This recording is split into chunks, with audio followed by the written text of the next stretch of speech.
Hey everybody, hope you're having a good day. Gonna do a little voiceover here, share some information I have gained from my Hidoes B6 build so far. Well, there's not much of a build, but it's on the way. Just doing a little riding out at a county park out near me. We got some nice snow. It's was really fun getting out in the snow, and I was really surprised at how good the Hidoes did through the snow. It was probably pretty deep, it's probably like 6 inches in some areas. Helped that it was pretty powdery snow, and it was just a lot of fun. I think the stock tires might have done a little better on the snow.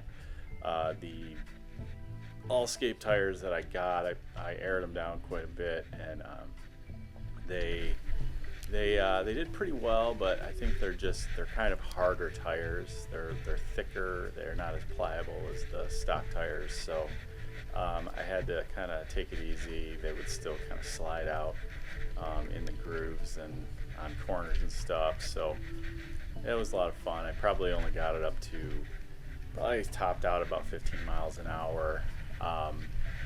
Throughout my total ride, I had a full battery and probably did about 9 miles till it was completely dead. It worked out pretty well because it kind of died right in the last quarter mile, made it back to the parking lot.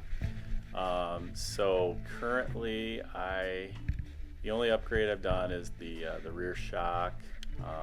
Definitely enjoying that, and the tires as well.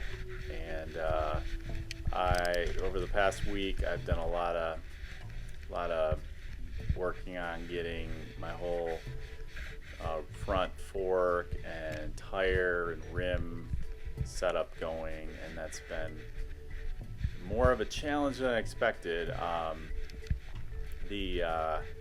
I was really surprised at the lack of availability of built rims with the hub that I needed.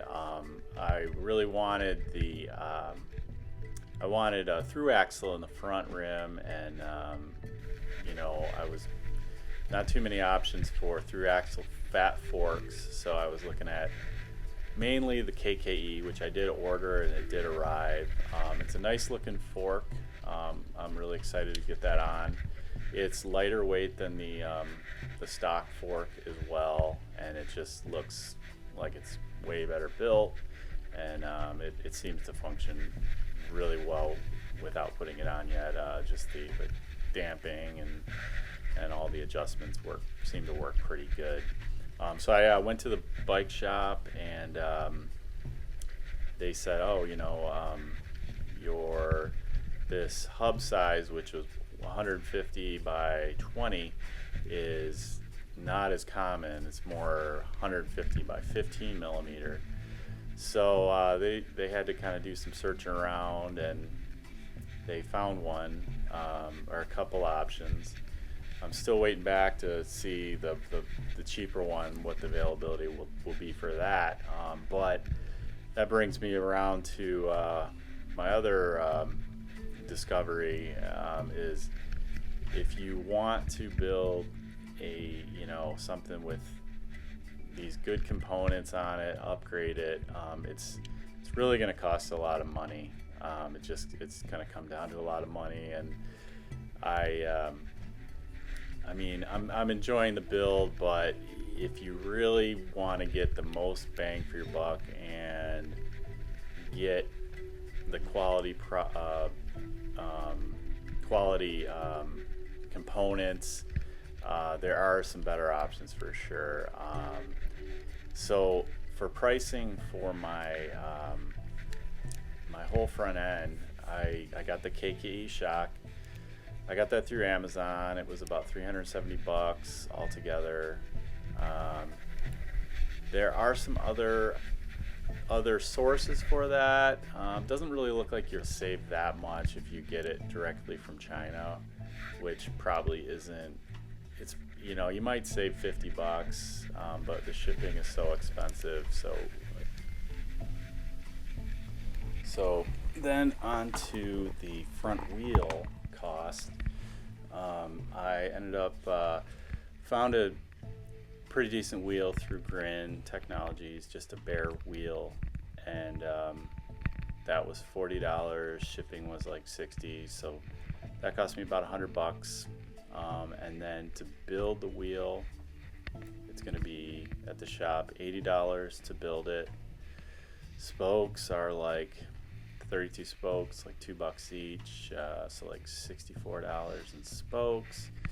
And then a hub, probably going to cost me 140 bucks. So I think that front wheel is going to be like close to $400.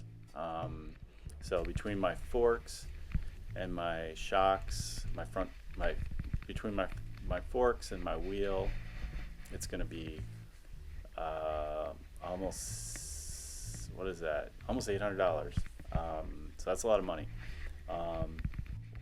But you know, I've started looking at some other bikes out there, like the P51, and if you look at that, that comes with, I mean, that really is a nice package, and they're on sale right now for like, I think $3,400 plus shipping. Get them for like $3,600. And the Gen 3 is pretty awesome. It has a lot more settings now where you can push more amps to the motor. I think they caught on to what some people were doing for upgrades on that. But you know, with everything that I'm gonna do, I'm gonna probably be coming in close to that $3,400 or $3,500 mark with the upgrades that I'm adding to the bike. And you know, it's just, it is what it is. And so what else am I working on here? Yeah, and then something else about the P51. It comes with like direct mount stem. I mean, it's a cool bike. I mean, it's kind of weird looking. I mean, these are all weird looking bikes, but anyway, I think the Hidoes will be fun when I get done with it. And the KKE fork does come with a direct mount hole on it, so if I wanted to do that, I can. And then some other things on the way coming. I have some handlebars that are en route. I might make some studded tires after experiencing icy roads. And I actually pulled the trigger on a 60-volt battery, and it is the dreaded unit pack power battery pack. I mean, I'm gonna take precautions with charging it and storing it and all that stuff, but hopefully they got those issues sorted out with that triangle battery that was having fires and whatnot. But it has pretty good specs on it. It's not anything crazy.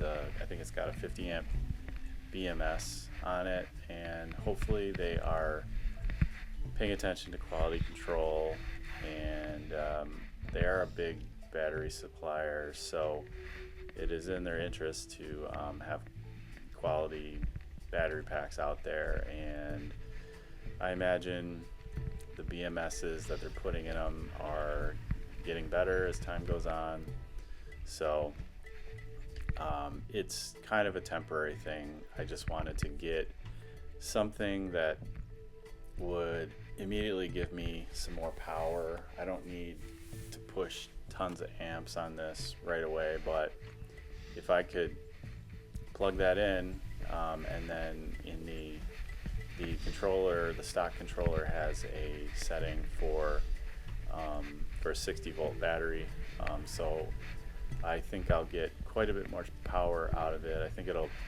with that 60 volt, it should peak at like, I don't know, 1600, 1800 watts. So shouldn't be too much to blow out the gears in the motor, but everything else should work pretty good, plug and play with that. And I should also get hopefully quite a bit more range with it,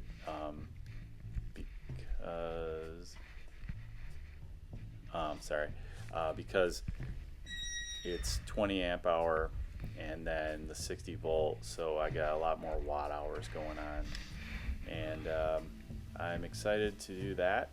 And then probably the next step after that will be to pull off the stock controller and then put in the other one that I got, which is like a 45 amp controller, and then that should be another nice step up as well.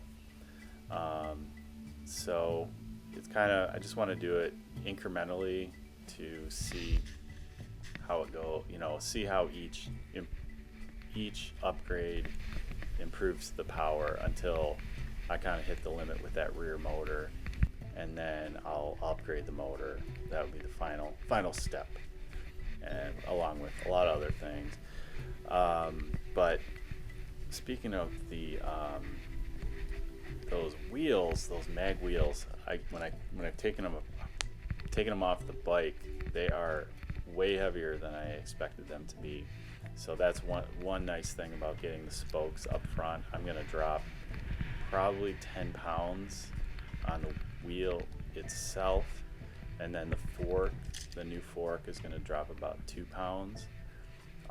So that's probably gonna drop like 12 pounds from the bike right now. I'm gonna add probably a little bit with that new battery, and then eventually when I get new motor in the back, that's gonna add some weight, but the spoke rim's gonna kind of drop the weight because I won't have the mag wheel anymore. And so overall, I think once I get that direct drive motor, I'll probably only be adding like 10 pounds or something. But yeah, I think this frame is definitely can handle this weight. If you look at the construction of it compared to a lot of others, I mean, it's definitely well built. That swing arm is beefy, and I'm not gonna be doing anything too crazy, so should suffice to my needs, and that's about it. So thanks for watching. If you watched to now, thanks for letting me ramble on, and see you next time.